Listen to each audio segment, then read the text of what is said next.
Good morning. How are we all doing? So, guys, there's been, I think, a slight accident on the motorway, so we might have some people coming in a little bit late. But we're going to make a start because we've got the ceremony this morning and also one this afternoon. So, so we're going to make a start. And what a lovely looking room we have today. Fantastic, guys. You guys looking superb. all the graduates dressed up, well done. So big croeso and a warm welcome to all our graduates, family and friends this morning. It's really great to see so many of you here with us. Just health and safety, and quick health and safety to start with. There's no fire alarm test this morning, be pleased to know. And the fire exits are out the back, the way you came in, and there's also toilets on the left-hand side as well. So, so hoping for a pleasant morning. We're lucky the rain has stayed off, which is great, and looking forward to a celebration this morning. We'd like to acknowledge ITCS sponsors today and their support for sponsoring the ceremony. Thank you to Brian Stokes and his team. Joe and Ree are also here today, so thank you guys for your support. Also, we got some speakers today. Rachel Sanders, Head of Apprenticeships from Welsh Government. Georgina and Rebecca from Antarctic Fire Angels are going to speak a bit later. And we also got guests, Nick Herbert from Welsh Government and Nicoletta Statsner from Meda. So I find it challenging now, as I'm getting older. I got my glasses on, right, so I can see you guys, but I can't see what I'm reading. So, so if you see me flipping back and forth, you know why. We've also got the Wales Air Ambulance here today as well, who are Educ8 Charity of the Year. Their motto is serving Wales, saving lives. So they run a 24/7 operation. They've completed over 50,000 missions to date. And every year they need to raise £11.2 million to help keep them flying. We have Abby Pierce, who's from Wales Air Ambulance, with us today. And if you'd like to find out more information about the great work they do or support them, there's goblets around the bar and around the area, then please support if you can. So appreciate that, diolch yn fawr. So apprenticeships. We're here today to celebrate the achievement you guys have made over the last couple of years with your apprenticeships. It marks the culmination of your hard work, dedication, perseverance, and you've successfully completed your apprenticeship framework. In Wales, apprenticeships play a crucial role in shaping the future of our workforce. They provide a unique blend of practical experience and academic learning, allowing individuals to earn while they learn. This approach not only meets the skill needs of employers, many of whom are also here today and appreciate your support today, but also significantly boosts productivity, staff morale, and offers progression opportunities. So apprenticeships are more than just a pathway to a job. They are a gateway to lifelong learning. They help develop positive attitudes towards continuous education, enhance confidence, and improve employability. The skills and knowledge gained through apprenticeships lay a strong foundation for personal and professional growth, contributing to improved health, well-being, and overall quality of life. You've not only honed your skills and knowledge, but have demonstrated remarkable resilience and commitment. For many years, vocational learning has emphasised the importance of achieving parity between university degrees and apprenticeships. Today, we will have nearly 150 graduates in this room, where it's an opportunity to showcase and celebrate apprenticeships and apprentices. This is a significant step towards achieving parity of esteem and truly demonstrating the valuable impact apprenticeships have on individuals, families, and employers. So let's get your hands warmed up, because there'll be lots of clapping happening today, and applaud your journeys and the bright futures that lie ahead.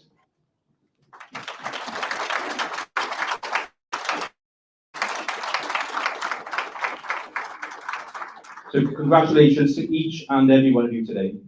You should all be immensely proud of your achievements and the personal investment you've made in your lifelong journey. Well done. Bendigedig. So I'd like to pass on to Rachel Sanders from Welsh Government, Head of Apprenticeships, who's going to talk a little bit this morning. Thanks, Rachel. Yeah, thanks. Hello, Grant, for the invitation to speak at the ceremony, celebrating your remarkable achievements, everyone. In your apprenticeship, you have demonstrated exceptional dedication, resilience, and commitment to excellence that has truly set you apart. I would like to acknowledge the invaluable support whose unwavering high-quality training and mentorship has been instrumental in your journey. Their dedication to fostering a culture of continuous learning and development has empowered you to reach new heights and achieve your full potential. We are aware of the current skill shortages across Wales, and ministers have announced a significant investment in apprenticeship programmes. This decision will result in over £143 million being invested in quality apprenticeships, which are expected to deliver long-term benefits and strong career opportunities. Despite economic challenges, apprenticeship investment continues to be a key priority, allowing businesses to recruit apprentices and support existing staff and develop and upskill. As we look to the future, Welsh Government remains committed to supporting apprentices across Wales. We are continually investing in new programmes and initiatives designed to enhance your skills, broaden your horizons, and prepare you for the challenges and opportunities that lie ahead. Our goal is to ensure that you have the tools and resources you need to thrive in an ever-evolving workforce. I want to extend my heartfelt congratulations to each and every one of you. Your achievements are testament to your hard work, your perseverance, and the support of those around you. We are incredibly proud of all that you've accomplished and look forward to celebrating your continued success in the years to come. Thank you.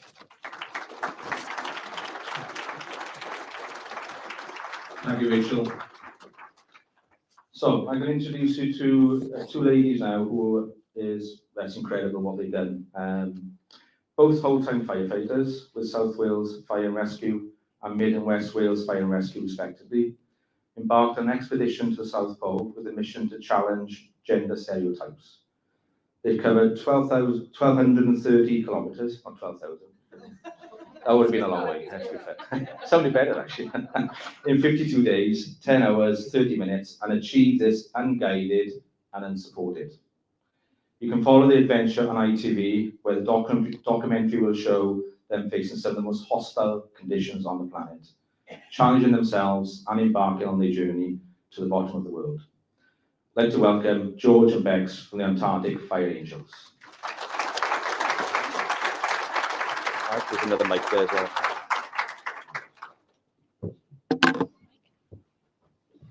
Good morning, everyone. It's really great to be here. I've seen lots of lovely faces. So, yeah, we're the Antarctic Fire Angels. I'm Bex. This is George. Yeah, we're both full-time firefighters as a day job.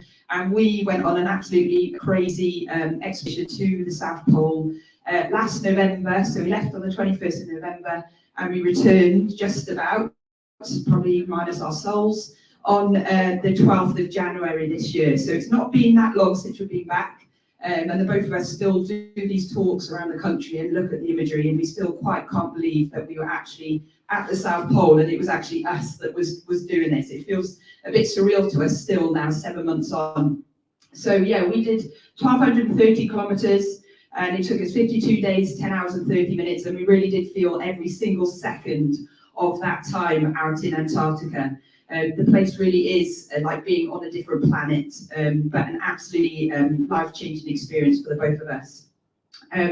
So we were unguided and unsupported, which means it was literally just George and I out in Antarctica on our own. And we were the first ever emergency services team to complete an expedition to the South Pole. And the route that we did was also a world's first. So part of the route that we took, no one had ever gone there before on an expedition. So it was exciting and scary all at the same time. And so the idea actually came from a networking weekend with the fire service about 5 years ago now. And George and I didn't actually know each other at all then, but we both happened to be at this same weekend. And there was a lady there called Sophie, and she was part of an all-female army team called the Ice Maidens. And she was talking about this amazing experience and journey she had done to the South Pole with her team. And it was just so captivating and inspiring for everyone that was there, us included, but even more so for George. So in the bar after on this Saturday evening, she'd gone to Sophie and said, this is something a bunch of firefighters can do that have never done anything like this before. And Sophie said, yeah, here's my number, get in touch, I'll help you get started. And from that moment on, our lives were changed pretty much forever, really. And also every single hour, minute, second, day that it was horrific in the South Pole, I blame George entirely for us being there. So I'll just hand over to George now, just to let you know, yes, we went to the Antarctica, it was an amazing experience, but you know, why did we actually do this? Why was the idea born? Yeah. It's one of the questions, to be fair. It's one of the questions. And the main reason is that we needed an attention grabber, and my gosh, was that an attention grabber and a half. And the reason why we're doing it is to inspire every single generation you could possibly think of, future generations, current generations, older generations, to say yes to stuff, because you just absolutely don't know where things take you these days. As I said, we risked our lives, and thankfully it's paying off. We're getting invited into all sorts of different arenas to go and speak about our story, and we welcome questions afterwards as well. But that was our point to prove, really. And just saying that gender is not a barrier to achieving anything in life. Excuse me, bit of a cough. Achieving anything in life that you put your mind to, and just saying yes to something is the start of that. So I'm just going to play a short video now, and hopefully it sets the scene for everybody. We're absolutely exhausted. We've both got awful coughs, you think, from being in the cold and the altitude. Yeah, we are really tired now, and literally dragging ourselves day by day.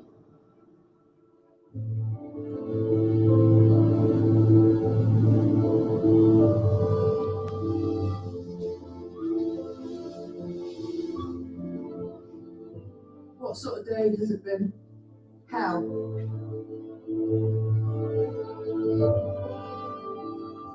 We'll be the first emergency services team to do this, and I believe the first LGBTQI team to do this as well. So there's a couple of world firsts there. Look at you!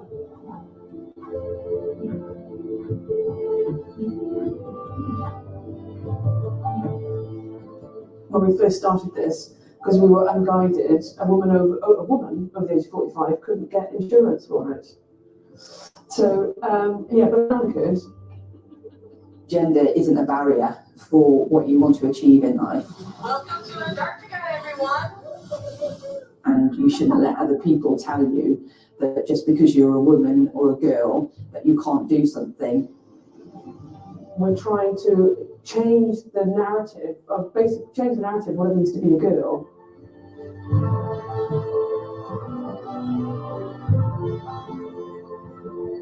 I was worried that can George continue with this now? If one of us gets removed, we both get removed. It's really pushed me and George to the brink, I think, at some points with the stresses and strains of everything. Oh yeah, and yet so far, you never meant more to us right now.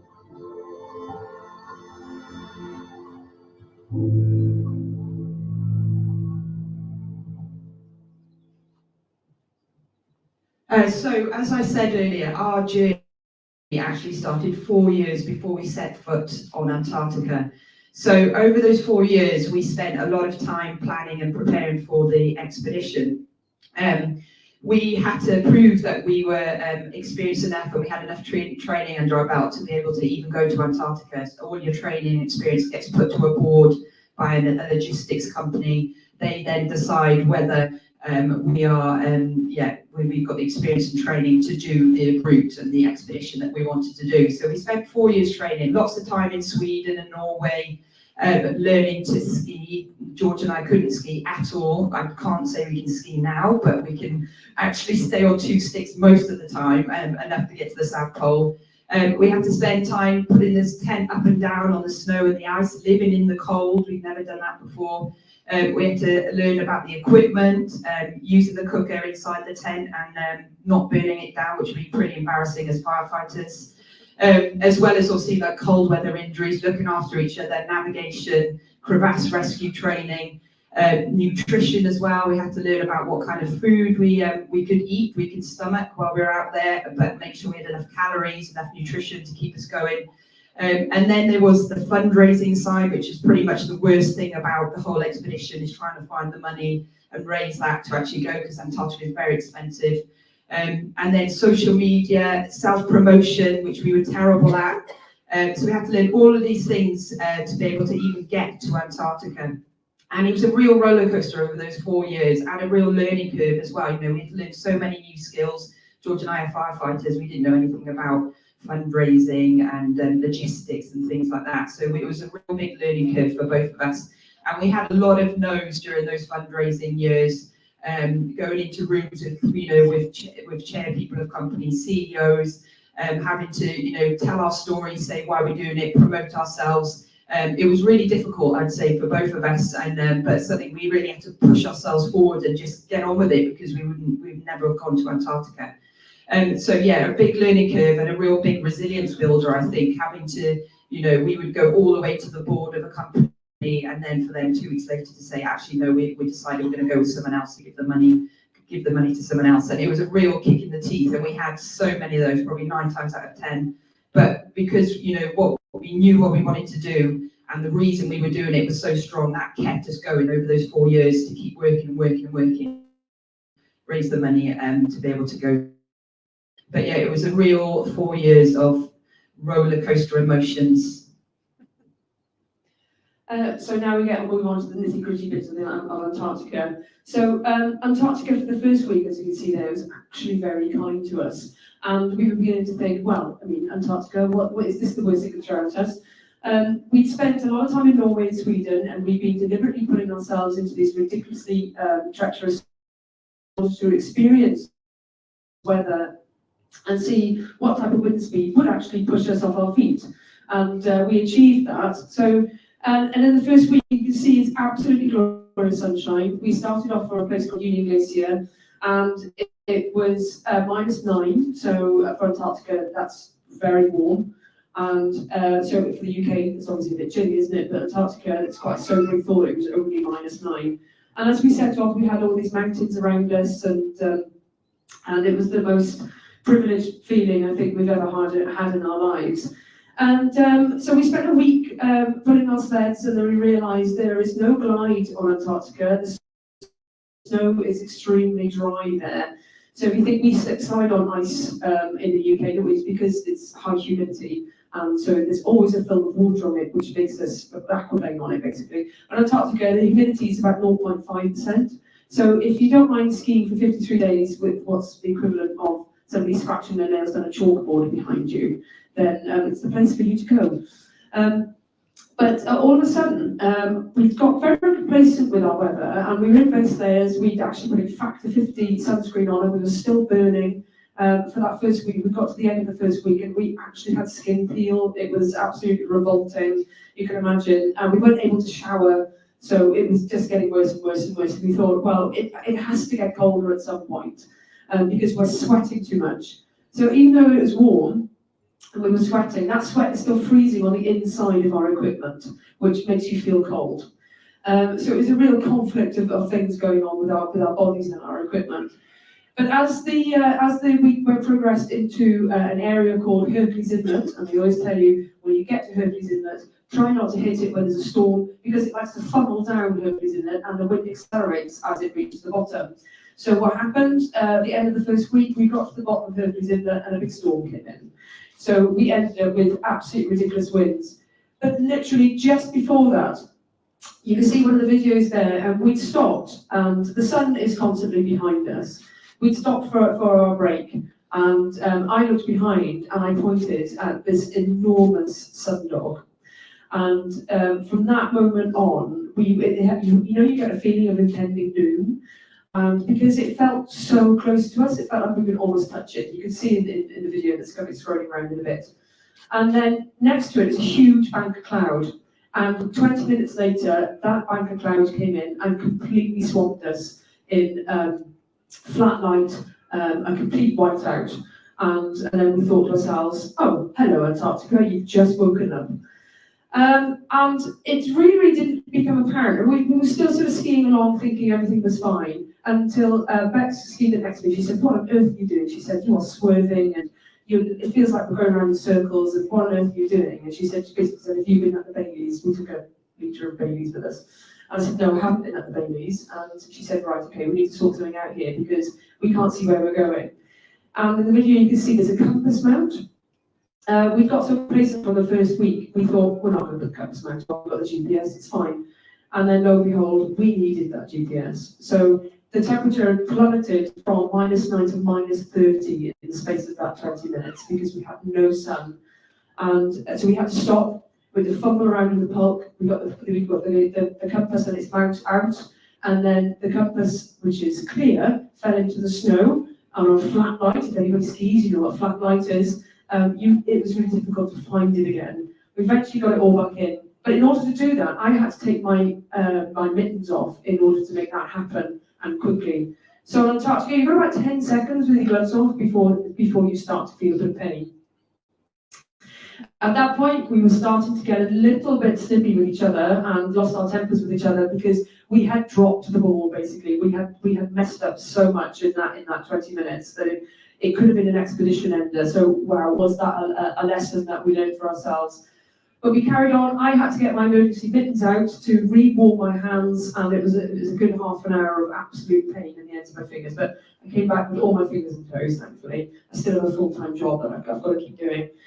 Yes, it was a huge lesson. And in the tent at the end of the day then, we sat and looked at each other and just thought, we can't let that happen again. And thankfully, it didn't. Yeah, that was a definite drop the ball moment, which is good that we had it so early on because it helped the rest of the expedition. So the daily grind is what we called our every single day that we're out in Antarctica. It was basically Groundhog Day. We did the same thing every single day for 53 days. And as probably the hardest thing was that mentally for us, that was the toughest thing. The toughest thing while we were out there. So our day started at 6:30 in the morning. The alarm would go off, which we obviously hated after the first week. We'd get up, one of us would start melting snow, so it's the only way we could eat was to melt snow water to rehydrate.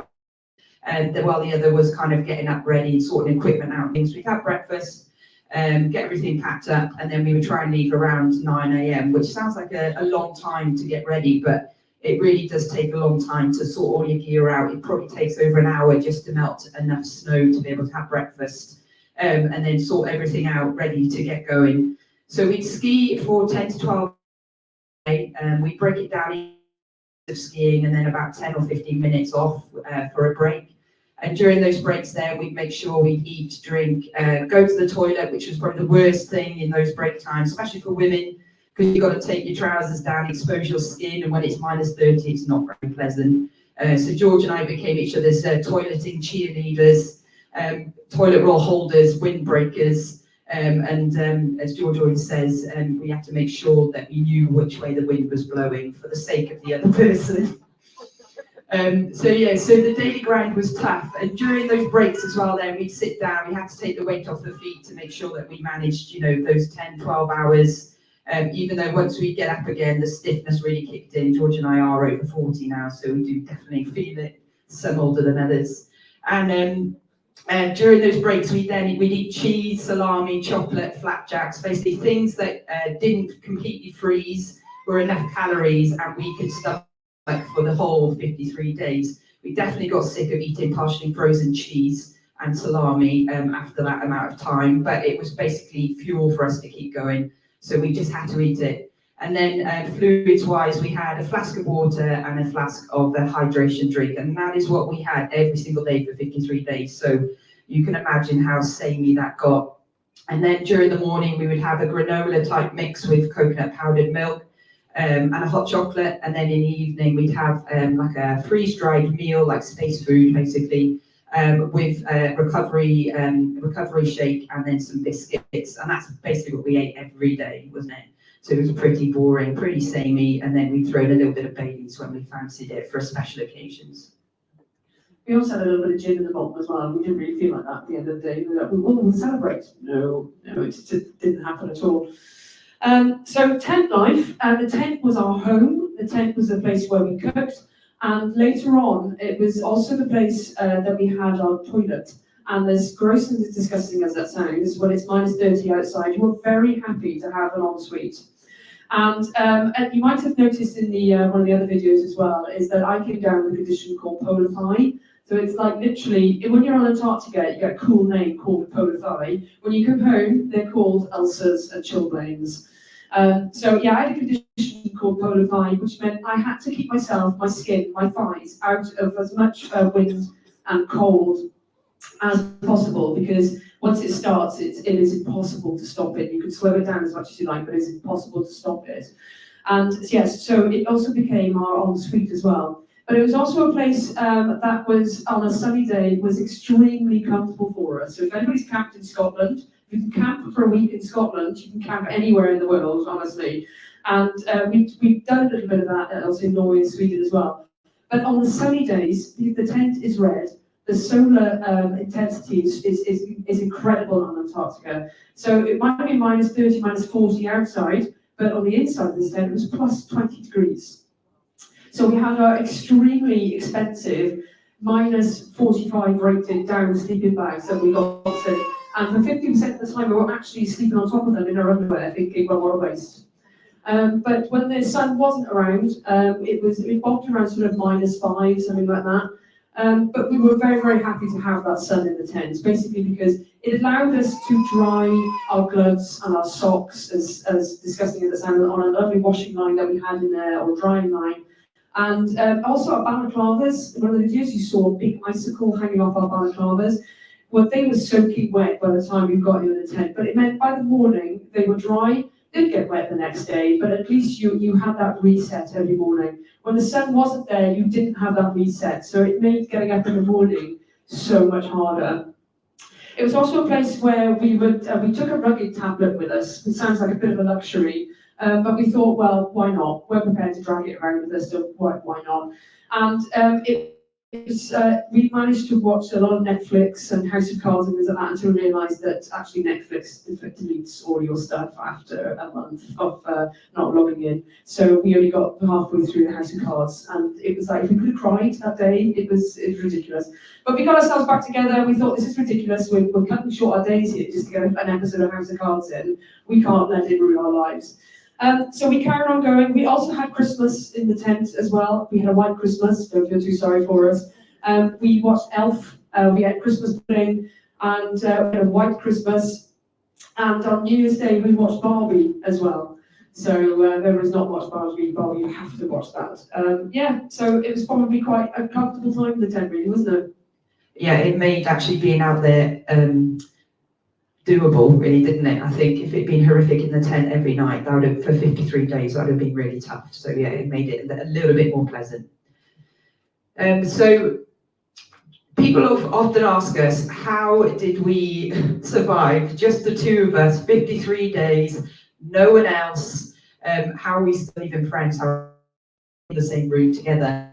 And I always say, I think the one thing that keeps us as friends now is that we were able to have a go at each other every single day while we were out in Antarctica.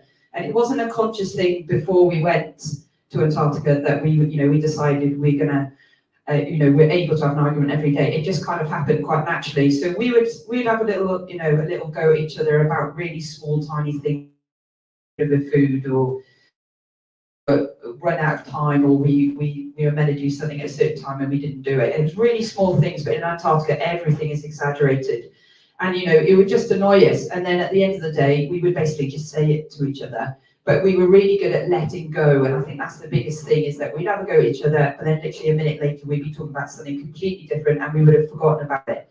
And I think that was so important when we look back now over those 53 days. We were able to do that, and things weren't being stirred up, and we weren't stewing on things day after day after day. I mean, don't get me wrong, during the daytime, we travelled one behind each other, and there are many times where George wanted to stab me with her ski pole, and vice versa, and George would think about how she could dispose of my body in Antarctica. Many days while we were out there, I think, we really did do each other's heads in, as you would imagine after 53 days. But George and I, we've got a very similar sense of humour, still very different people, but we're both firefighters, so we have similar things. But also, without each other, we would not have got to the South Pole. We wouldn't have achieved our goal. If one of us had gone down and bad enough to be evacuated, we were both going to be evacuated. There wasn't one continue on without the other. So we were solely reliant on each other to survive and to make it to the South Pole. So we really did have to look after each other. And we did, when one of us was ill, I got really bad chest infection early on in the expedition, and then George had to take over kind of decision-making leadership. And then vice versa, when George had her polar thigh, I basically lied to her every day about how bad it was, because you couldn't see some of it, because I didn't want her to know quite how bad it was, because it's hard enough being in Antarctica without a flesh-eating disease, which is what it looked like all over your legs. So we kind of, we managed each other as well, I think, during that time. But we had great time. We had a great time, and I suppose we've got a shared experience now that no one will really ever understand being out in Antarctica. But yeah, that having to go each other was probably the biggest thing that made us successful, I think, for the whole expedition. We did have one massive Barney the night before we got to the South Pole about how we were going to do the last day. We had 36 kilometres to go. I wanted to smash it out and just keep skiing, the 2 hours on, 50 minutes off until we got to the South Pole. George wanted to stop halfway through the day, have a few hours off, put the tent up, get some food in, and make sure we actually got to the South Pole, because God forbid if something had happened 10 kilometres out and we didn't actually make it. So we had a massive Barney about this, literally in each other's faces. Don't let me say something that I'll regret type thing. And George telling me, don't apologise until you use your adult words. All this kind of stuff, pushing and shoving. It was a big Barney, and I really had to dig deep to think, right, we can't have an argument on the last night, the penultimate night. I was desperate I basically said to George, I do not want to put this tent up one more day, because it was disgusting, full of our dead skin, bits of food, and God knows what else. I had it. But we made up, and obviously we got on with the last day, and we didn't stop, we just kept going. So I definitely won that argument. I say there were some dark times on Antarctica, but you learn a lot about yourself and relationships and friendships as well. So this one we call the last kilometre, because Bex got her way, and we did it in a oneer, and we did 14 hours of skiing. And basically what that meant, we got to we had to go to the sign, and we thought, no, we've been on the skis for too long now, we're going to ski past that sign. And we get to this is the ceremonial South Pole. We actually had a little argument on the way there as well, because we've forgotten our sponsors' flags and all sorts of nonsense like that. We call it the last kilometre because the camp manager comes out and goes, congratulations ladies, you've reached the end of your expedition, amazing stuff. However, the South Pole is 1 kilometre that way, so it's 37 plus 1 kilometres. And we were averaging around 20 minutes per kilometre that day, so it was 40 minutes. And I remember skiing up to the there's two South Poles, there's the geographic South Pole, and then there's the ceremonial South Pole, which we're up there. And basically, what happens is they don't come anywhere near you because you're unsupported as well. And as soon as you hit that little globe, that's at the geographic South Pole, that is the end of your journey. And the camp manager comes up to you and says, what can we do for you? And then at that moment, you have your first contact with another human being apart from your tent partner. And they take your skis off you, they take your poles off you, they take your pulk off you, and they say, there's a warm tent waiting for you, a toilet with a seat, fresh food, and anything you could possibly dream of at the South Pole, including beer, those $81 a beer at the South Pole. We didn't have to pay for that, thankfully. But the range of emotions that I went through when I was skiing to the South Pole was, we've been 4 years at this, and now we've got 10 minutes left. And I was trying to tell Bex this, and she was like, I don't care, we're getting there, don't stop. I said, no, we need to enjoy it and really absorb this last 10 minutes, because after this, what's next? That was a big thing for me. And she said, stop talking to me, because I can only concentrate on skiing to the South Pole at the moment. I'm sure Bex will tell you more about what she was feeling as well. But you can tell by that hug there, it is the moment of my, and it's probably the first time that we've hugged and not Bex and God stop trying to hug me all the time in the last kilometre. So I'll just hand over to Bex now and her final thoughts and moments. For me, when we got to the South Pole, I just remember thinking, I cannot ski one more step. That is me done. But the relief, I think, of making it, you know, we've been a long journey as well as the expedition. The excitement, we were nearer to, you know, we got to the end, so we were that much nearer to home. George and I were quite homesick after being away for so long. And I've been obsessed with the South Pole. What's there? What does it look like? What's the research base look like? So to actually be there in person at the bottom of the world was just, you know, just absolutely mind-blowing for me. And we did get to have a tour around the South Pole Centre as well, which was pretty awesome. And met some other firefighters randomly, because they had firefighting teams at the South Pole. So that was pretty cool for George and I. We spent one night there, it was just an amazing life experience for both of us. Then we popped on a plane, and it took us 4 hours to fly back to our start point. But it was pretty awesome, because we got to see, you know, we just flew over our route and got to see all of the crevasses and things that we avoided, which I don't know how we didn't die really when you have a look at all of the stuff that we skied over. But yeah, an absolutely mind-blowing experience that we'll never forget. And that's it, that's the end.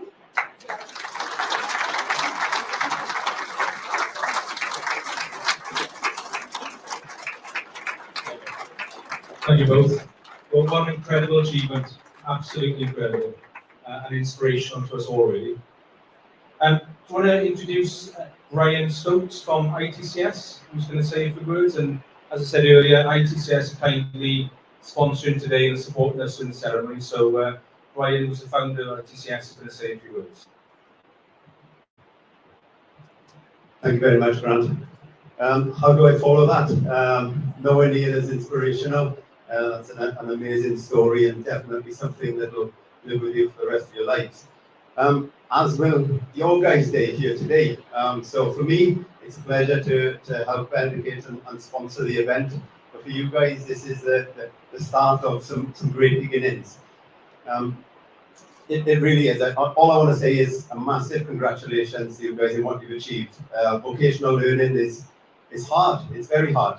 You're trying to juggle, you know, a work-life balance while trying to fit in your education as well. So that's a massive achievement. And certainly as an employer, it's something that we look for.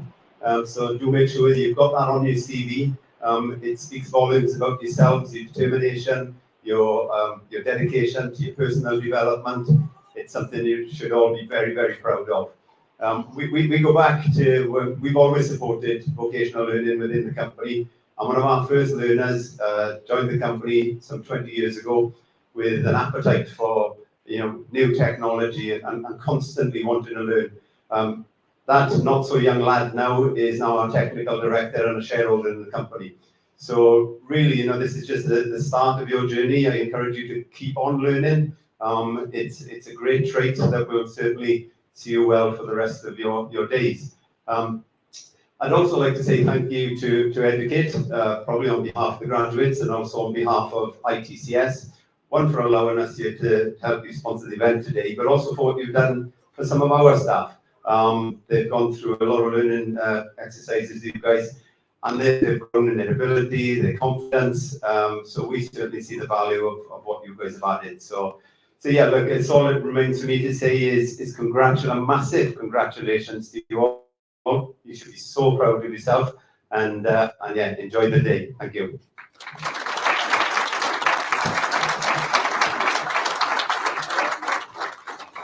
Thank you, Brian, and also thank you ever so much for sponsoring the event here today.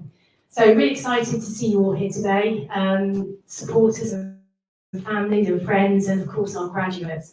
So just a few words from me. My name is Jude Holloway. I am MD of the Educ8 Training. Here I'm representing the group today. So we've got Ystrad Training, Haddon Training, Educ8 Training, and of course Aspire to Be.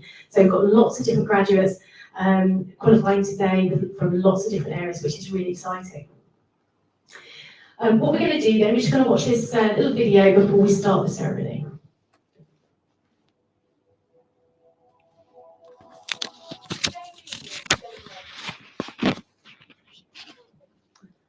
I'm hoping that I don't have to juggle. I have very few other skills. Oh, now, come on.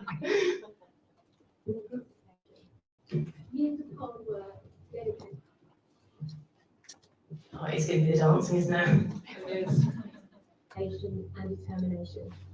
Let's pause to reflect on the incredible journey. Tested this 5 times earlier on. Worked absolutely perfectly. So thanks for your patience. This day has been filled with challenges and triumphs, late night study sessions, moments of self-doubt and personal growth. But through it all, you've persevered. You've embraced the opportunity.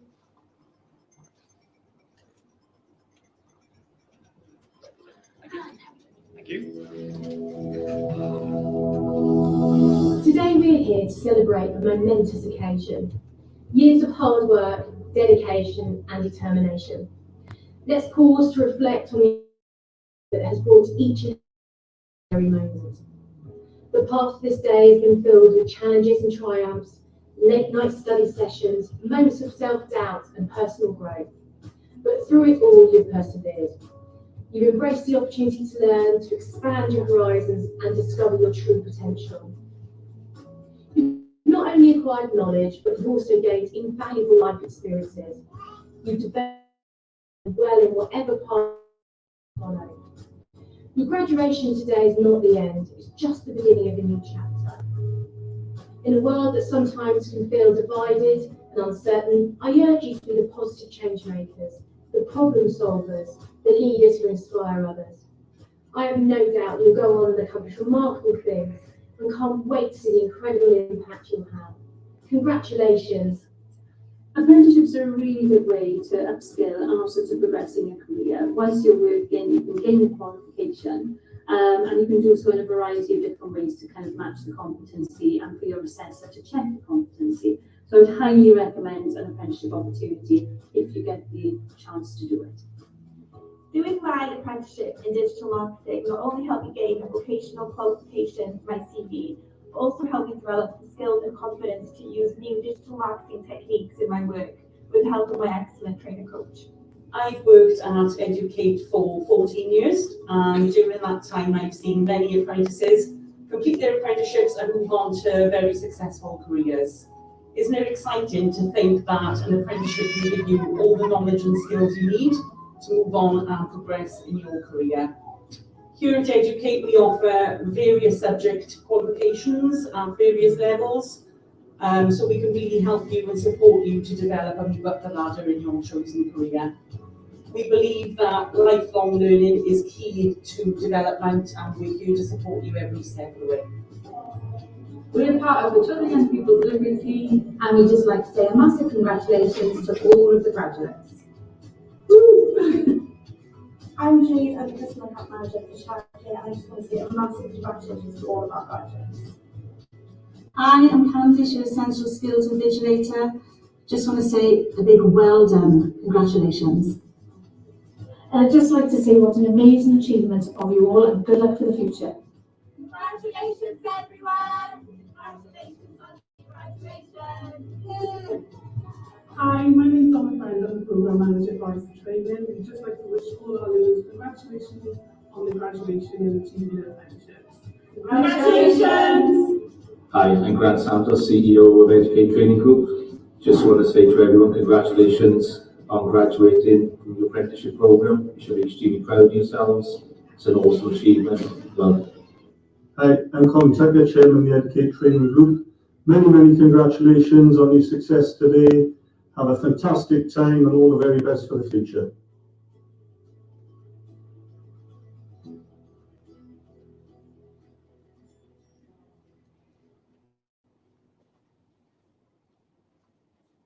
And just to echo those thoughts again, I think the team at Educ8 Training, we do it because we absolutely love and believe in vocational training, and are so proud of all of your achievements. So a massive well done from the broader organisation.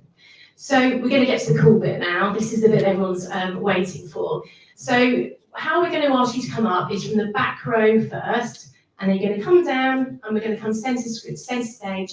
You must have your graduate ID. We won't turn you away. It's not like you're not coming in or anything, but we need that to make sure that my colleague can call your name out correctly in the area of study that you've done. So, and we'll take pictures at the front.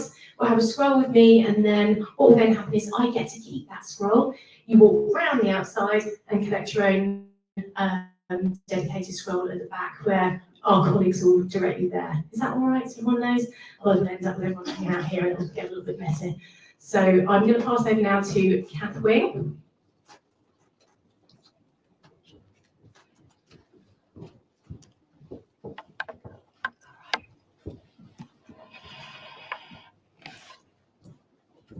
Okay, are we ready? First step. Emma John, Childcare Level 4.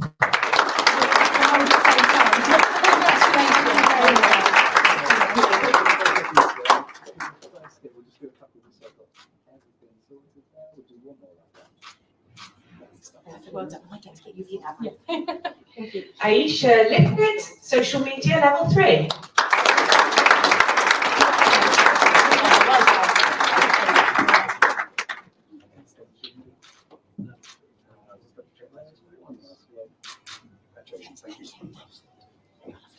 Altar Sati, Advice and Guidance Level 4.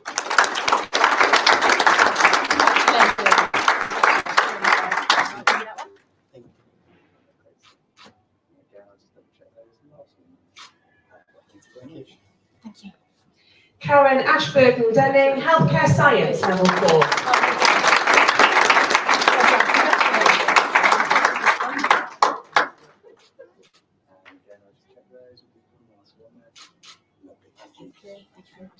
Sarah Kent, Healthcare Science Level 4.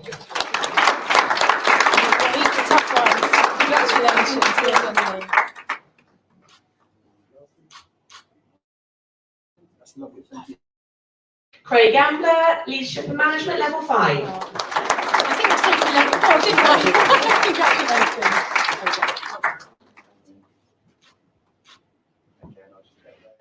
Oh, perfect. Well done. Congratulations. Rhian Weeks, Leadership and Management Level 4. Well done, Rhian. You'll be using that in the next coming year.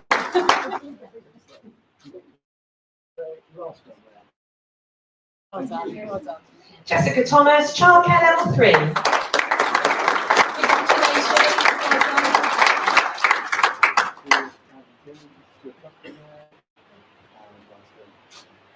Well done. Very much. Ellie Griffiths, Supporting Teaching and Learning in Schools Level 3.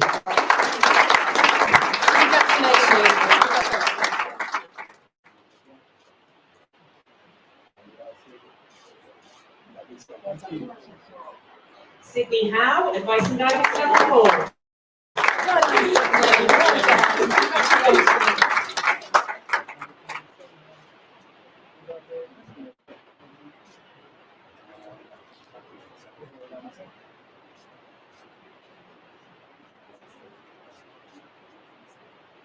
Congratulations. Holly Drewson, Advice and Guidance Level 4.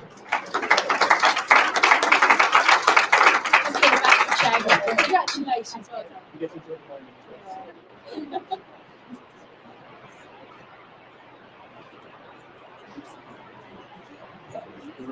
Oh, there we go.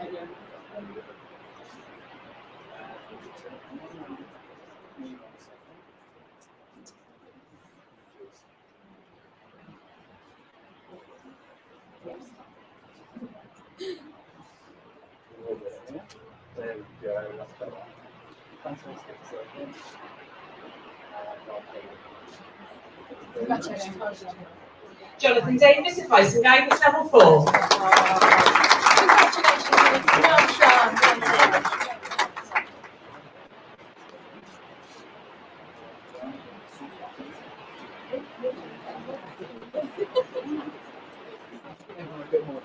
Yeah, they might enjoy it.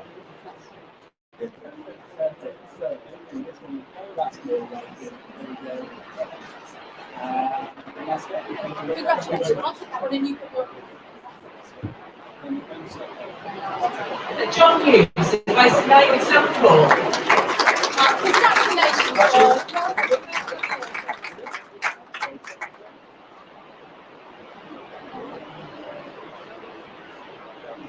Congratulations, well done. Thank you. This is Thomas, Leadership and Management Level 4. Well done, congratulations.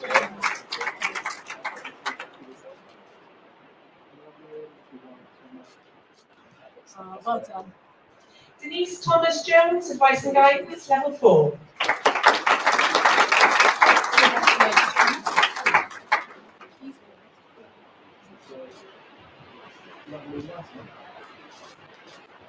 Congratulations. Tia Pugh, Beauty, Level 2.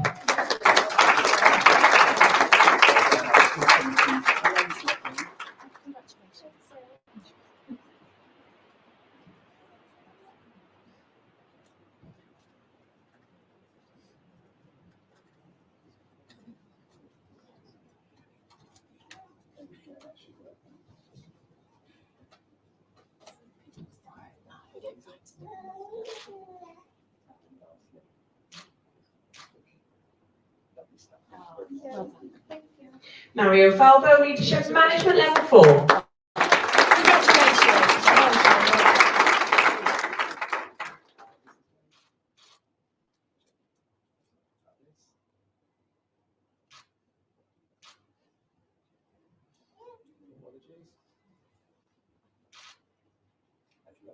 Congratulations, well done. Sarah Browning, Childcare Level 3.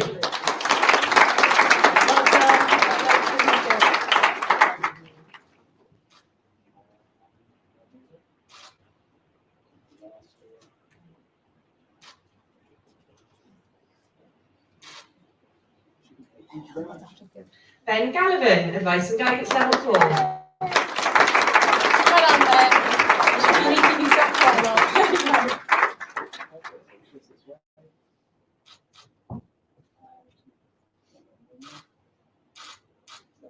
Well done. Lisa Beecham, Project Management Level 4. Oh, there we go. Congratulations.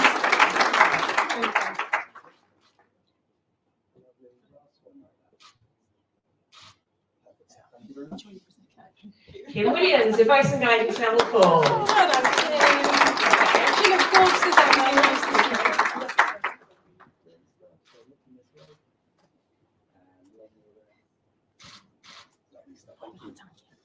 And Rhian Anstey, Advice and Guidance Level 4. well done,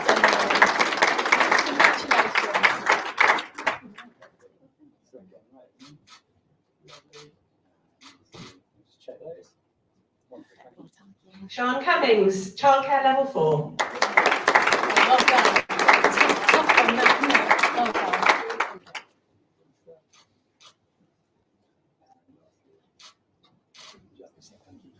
Well done.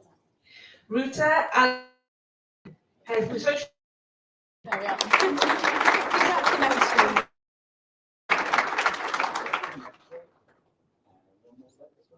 You right?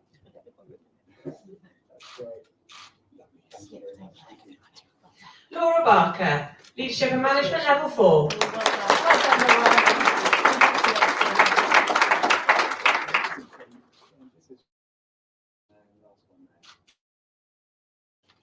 Sandra Jones, Digital Marketing Level 4. Well done. Tough one, that one, isn't it? Well done.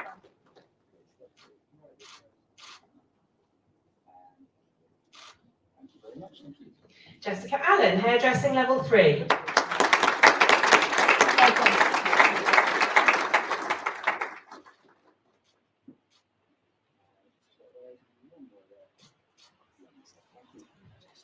Denisa Giovente, Business Admin Level 4. Congratulations. Well done.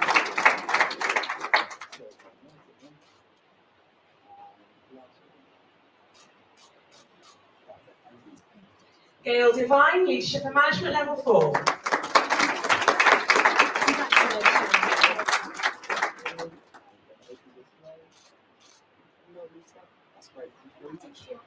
Laura Dadich, Leadership and Management Level 4. Congratulations. Very on brand, no? Very on trend, I love it.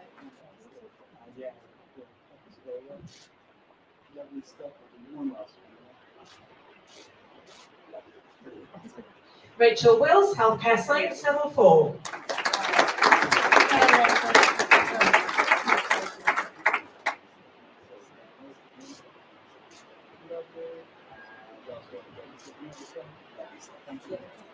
Archie Jones, Hairdressing Level 2.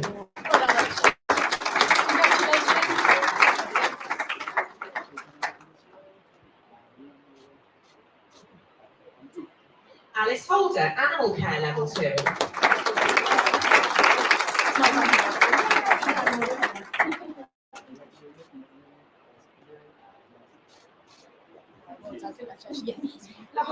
Hopkins, Customer Service Level 2.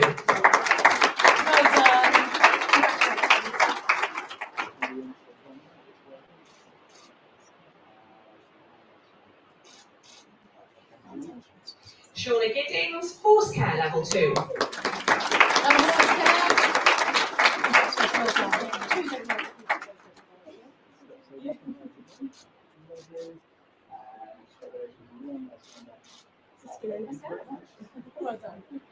Elaine David, Supporting Teaching and Learning in Schools Level 3.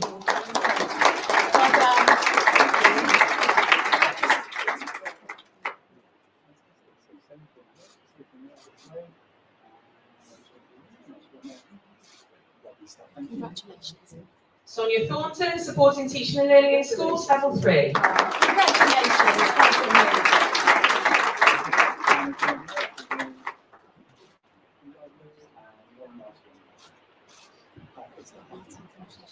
Arti Gavade, Supporting Teaching and Learning in School Level 3.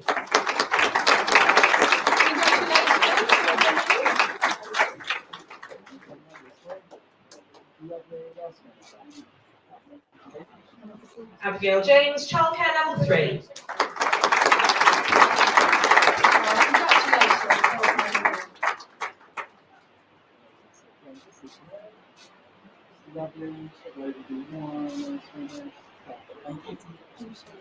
Donna Reese, Business Admin Level 4.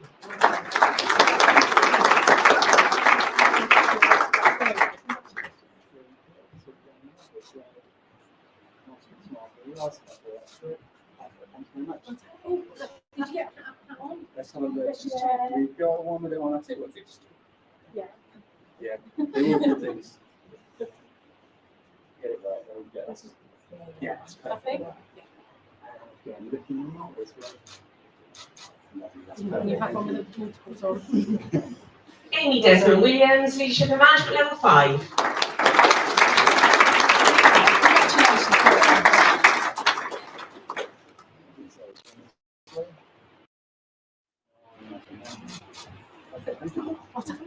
Laura Dronfield, Social Media Level 3.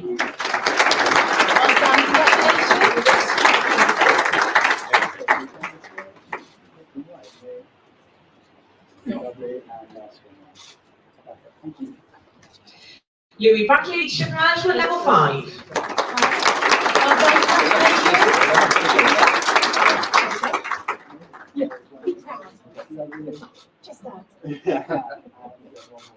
There we are. Congratulations. Well done.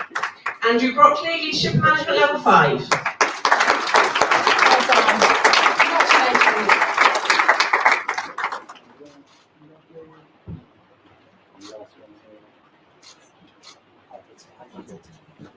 Emily Jane Evans, Digital Learning Practitioner Level 3.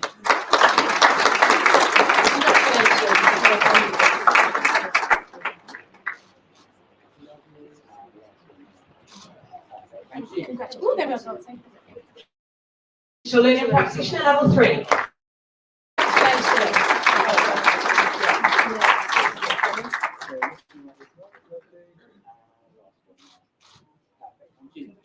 Molly Green, Digital Learning Practitioner Level 3.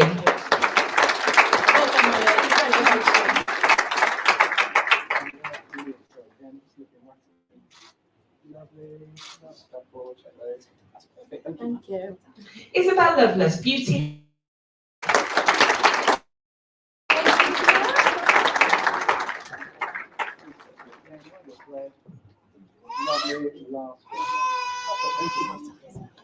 Sandy Mitchell, Advice and Guidance Level 4.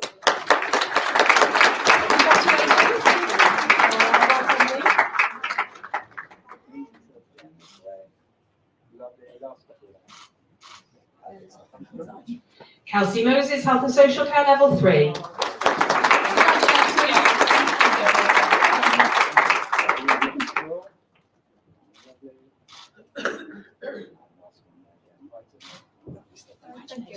Macy Lewis, Health and Social Care Level 3.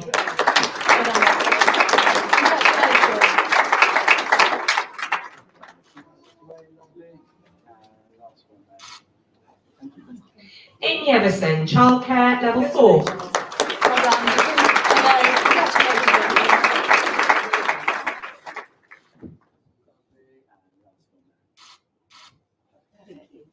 Antonia Raven, Advice and Guidance Level 4. Congratulations, well done.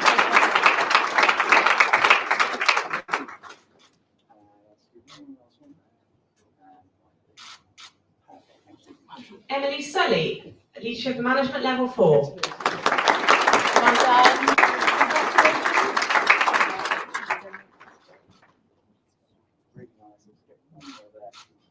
Thank you very much. Jessica Evans, Health and Social Care Level 2.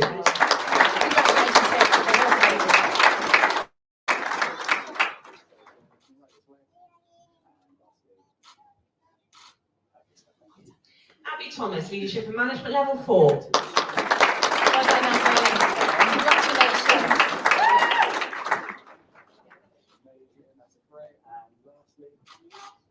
Thank you. Matt Warner, Digital Marketing Level 3.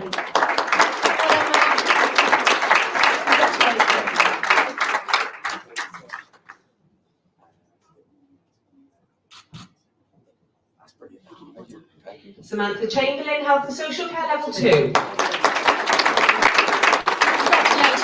Well done. Fantastic. So again, looking at you. Brilliant. Lovely stuff. Thank you. And last up, Amy Serrano, Health and Social Care Level 2. Congratulations. Well done.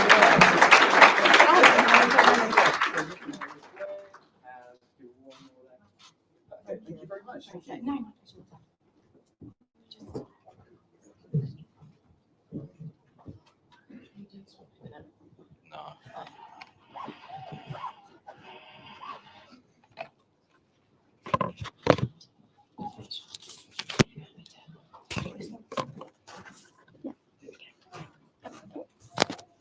Thanks, Jude. Ladies and gentlemen, esteemed guests and graduates, as we come to the end of this remarkable ceremony, I'm honoured to stand before you as the Customer Account Director of Educ8. Today we celebrate not just the completion of qualifications, but the beginning of new journeys, new possibilities, and endless opportunities.